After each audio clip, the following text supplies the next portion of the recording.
Halo semuanya, perkenalkan nama saya Monica Francisco-Danisi. Saya dari Prodi PGSD di Universitas Teknologi. Hari ini saya akan membahas tentang pembelajaran tematik integratif. Jangan lupa disimak ya.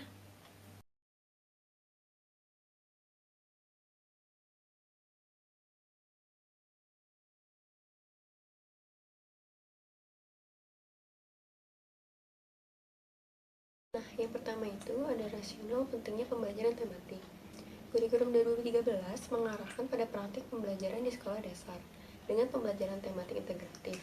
Diberlakukannya pembelajaran tematik di SD ini sebagai akibat dari kekurang puasan terhadap praktik pembelajaran di SD yang terjadi selama ini. Pembelajaran tematik integratif perlu diterapkan bagi siswa SD karena dalam kehidupan sehari-hari tidak satupun fenomena alam yang terjadi secara terpisah atau berdiri sendiri, akan tetapi bersifat kompleks dan terpadu. Tuntutan dan perkembangan iptek saat ini yang begitu sangat pesat dan kompleks yang secara ilmiah perlu penyikapan secara realistis. Pembelajaran tematik memiliki keunggulan, yaitu yang pertama itu materi pembelajaran menjadi dekat dengan kehidupan peserta didik, dapat memahami sekaligus menerapkan dengan mudah. Yang kedua, siswa dengan mudah dapat mengaitkan materi pelajaran yang satu dengan yang lainnya. Yang ketiga, dengan bekerja sama secara kelompok, siswa dapat mengembangkan kemampuan belajarnya dengan baik, produktif, efektif, dan psikomotorik. Yang keempat, pembelajaran tematik dapat mengakomodasikan semua jenis kecerdasan siswa. Nah, materi yang kedua itu ada konsep dasar pembelajaran tematik integratif. Yang pertama, pengertian tematik integratif.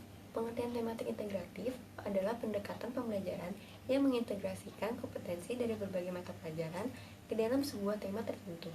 Selanjutnya, yang kedua, itu ada karakteristik pembelajaran tematik. Pembelajaran terpadu memiliki beberapa macam karakteristik. Yang pertama itu berpusat pada peserta didik. Yang kedua, memberikan pengalaman langsung pada peserta didik. Yang ketiga, pemisahan antara mata pelajaran dalam suatu proses pembelajaran. Yang keempat, menyajikan konsep dari berbagai mata pelajaran. Yang kelima, bersifat luas. Yang keenam, hasil pembelajaran berkembang sesuai minat dan kebutuhan peserta didik. Yang ketiga itu ada prinsip-prinsip pembelajaran tematik. Pembelajaran tematik dilaksanakan dengan berpedoman pada prinsip-prinsip. Yang pertama itu ada prinsip penggalian tema.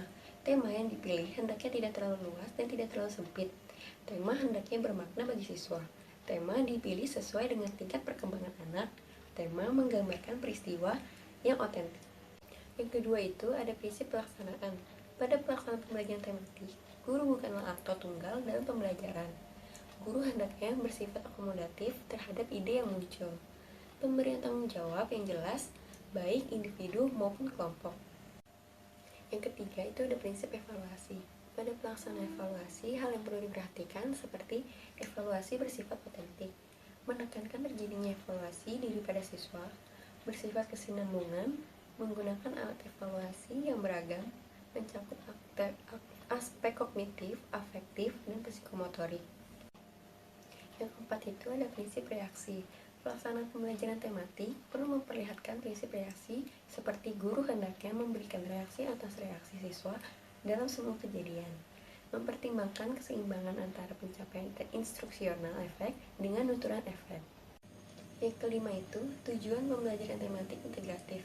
Pembelajaran tematik terpadu dikembangkan selain untuk mencapai tujuan pembelajaran yang telah diterapkan, diharapkan siswa juga dapat meningkatkan pemahaman terhadap suatu konsep, mengembangkan kebiasaan berpikir tingkat tinggi, mengembangkan kebiasaan berani dalam mengemukakan gagasan dan pendapat, lalu menumbuh kembangkan keterampilan sosialnya.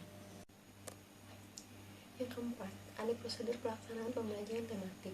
Pembelajaran tematik sebagai strategi pembelajaran tematik memiliki 3 langkah pokok, yaitu yang pertama itu ada tahap perencanaan. Di dalam tahap perencanaan terdapat penentuan tema, identifikasi dan pemilihan sumber belajar, pemilihan aktivitas belajar, dan perencanaan evaluasi. Yang kedua itu ada tahap pelaksanaan. Di dalam tahap pelaksanaan terdapat penyajian tema, curah pendapat, membuat kontrak belajar, pengumpulan dan analisis data, penyajian hasil belajar. Lalu tahap ketiga itu ada evaluasi. Di dalam tahap evaluasi terdapat fokus sasaran evaluasi dan teknik evaluasi. Lalu yang kelima itu ada peran guru dan siswa dalam pembelajaran tematik integratif. Ketika siswa bekerja, guru hendaknya mendampinginya. berbincang-bincang tentang apa yang sedang dikerjakan siswa, membantu kesulitan siswa, antara guru dengan siswa seperti berteman. Guru terlibat bekerja sama dalam sebuah workshop dengan siswanya. Lalu ada materi yang ketiga. Materi yang ketiga itu pembelajaran tematik integratif berorientasi pada pendidikan karakter dengan pendekatan saintifik. Pendekatan saintifik adalah cara pandang untuk memecahkan masalah pembelajaran secara ilmiah. Pendekatan saintifik pada dasarnya adalah sebuah pola berpikir yang berawal dari adanya suatu masalah yang diperoleh melalui pengamatan, merumuskan dalam rumusan masalah dengan mempertanyakan. Kemudian, penalaran dalam bentuk membangun hipotesis atau memberikan jawaban yang bersifat tentatif, mungkin benar, mungkin salah. Kemudian, mencoba untuk menciptakan, kemudian menyajikan atau mengkomunikasikan hasil uji coba. Sekian materi yang bisa saya sampaikan hari ini, kurang lebihnya mohon maaf, semoga bermanfaat ya.